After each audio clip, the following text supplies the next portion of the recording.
ጤና ይስጥልኝ ክቡራትና ክቡራን የዩቲዩብ ቻናል ቤተሰቦች ሰበር መረጃ ተሰምቷል። በርከት ያሉ ዓለም አቀፍ መረጃዎችን በተመለከተ በፍጥነት ዩቲዩብ ላይ መረጃዎች እየወጡ ነው። በርከት ያሉ መረጃዎች ዩቲዩብ ላይ ሲጫኑ ቀድሞ ለእናንተ ማስታወቂያ መልእክት ወይም ኖቲፊኬሽን እንዲደርሷችሁና መረጃዎችን በፍጥነት እንድትከታተሉ የዩቲዩብ ቻናልን ሰብስክራይብ በማድረግ የደውል ምልክቱን መጫን አትዘንጉ። ወደ ሰበር መረጃዎቹ ስናልፍ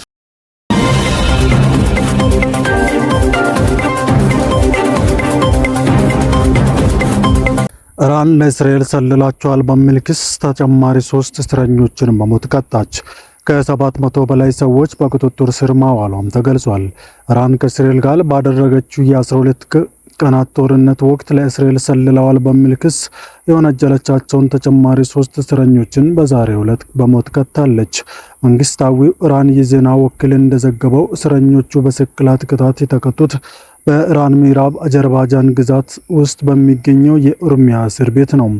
እሱም የሀገሪቱ ሰሜናዊ ምዕራብ ግዛት ነው። የአርኤን የኢራን የፍትህ አካላትን ጠቅሶ ባወጣው ዘገባ የሞት ቅጣት የተፈረደባቸው 3 ግለሰቦች የገዳይ መሳሪያዎችን ወደ አገሪቱ በማምጣታቸው ተከሰው ቅጣቱ እንደተላለፈባቸው አስታውቋል። 3ቱ ሰዎች ከሞሳድ ዋና አካላት ጋር ግንኙነት ሲያደርጉ ተገኝተዋል የተባለም ሲሆን ወንጀለኞቹ የአልኮል መጠጦችን በማስመሰል የግድያ መሳሪያዎችን ወደ ኢራን ማስገባታቸውም ተገልጿል። ኢራን ከእስራኤል ጋር በነበራት ጦርነት ወቅት በርካታ ግለሰቦችን በስለላ ወንጀል ጠርጥራ የስቅላት ቅጣት የቀጣች ሲሆን ግጭቱ ካበቃ በኋላም በአገሪቱ ከፍተኛ የሞት ቅጣቶች ሊፈጸሙ ይችላሉ የሚል ስጋት በበርካታ የመብት ተሟጋቾች ዘንድ ተፈጥሯል።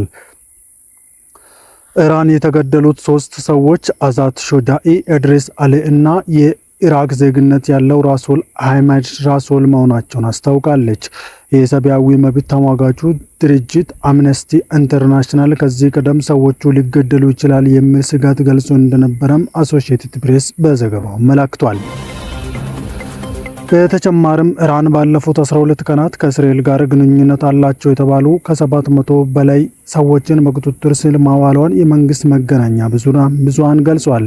የዛሬው ዕለት ግድያ ከሰኔ 9 ጀምሮ በጦርነቱ ዙሪያ የስለላ ወንጀሎችን ተጠርጥረው የስቅላት ፍርድ የተላለፈባቸውን ግለሰቦች ጠቅላላ ቁጥር 6 አድርሶታል።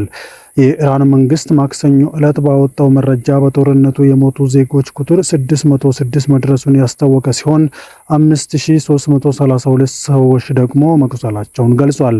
ነገር ግን የሰብአዊ መብት ተሟጋቾች በዛሬው ዕለት የሟቾች እና የተጎጂዎቹን ቁጥራዊ አሃዝ ያወጡ ሲሆን እስራኤል በኢራን ላይ ባደረሰችው ጥቃት ቢያንስ 1054 ሰዎች ሲሞቱ 4476 ሰዎች ደግሞ ቆስለዋል ብለዋል።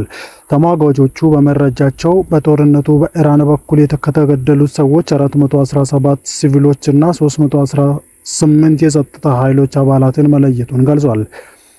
በእስራኤል በኩል በጦርነቱ ቢያንስ 30 ሰዎች ሲገደሉ ከ3200 በላይ ሰዎች ጉዳት እንደደረሰባቸው የሀገሪቱ ጤና ባለስልጣናት አስታውቀዋል።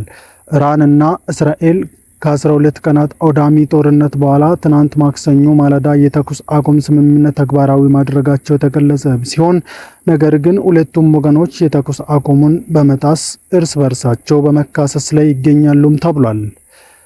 ለሰዓቱ ያዘጋጀላችሁ ዜናዎች እነዚህ ነበሩ። ከዜናዎቹ ጋር ምስጋና ነበርኩኝ። በሰላም ሰንብቱ።